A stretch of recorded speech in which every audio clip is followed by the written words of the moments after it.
दरवर्षीप्रमाणे याही वर्षी हिंगोली जिल्ह्यात महादेवाची भव्य कावड यात्रा आयोजित करण्यात आली आहे। आमदार संतोष दादा बांगर यांच्या माध्यमातून आयोजित करण्यात येणारी ही कावड यात्रा 24 ऑगस्ट 2026 रोजी निघणार आहे। हिंगोलीची कावड यात्रा ही मराठवाड्यातील प्रसिद्ध धार्मिक यात्रांपैकी एक म्हणून ओळखली जाते। या यात्रेत सहभागी होण्यासाठी हिंगोली जिल्ह्यासह महाराष्ट्राच्या विविध भागांमधून मोठ्या संख्येने शिवभक्त भाविक येत असतात। मागील वर्षीही या यात्रेला मोठा प्रतिसाद मिळाला होता। या भव्य कावड यात्रेला महाराष्ट्राचे उपमुख्यमंत्री एकनाथ शिंदे यांची उपस्थिती राहणार असल्याचं सांगण्यात येत आहे।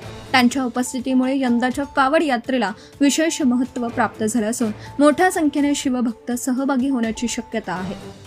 कावड यात्रेदरम्यान संपूर्ण हिंगोली शहरात भक्तिमय वातावरण निर्माण होणार असून हर हर महादेव, ओम नमः शिवाय अशा जयघोषाने शहर दुमदुमून जाणार आहे। फुलांची उधळण, ढोल ताशांचा गजर आणि भगव्या पताकांनी संपूर्ण परिसर भक्तिमय होणार आहे।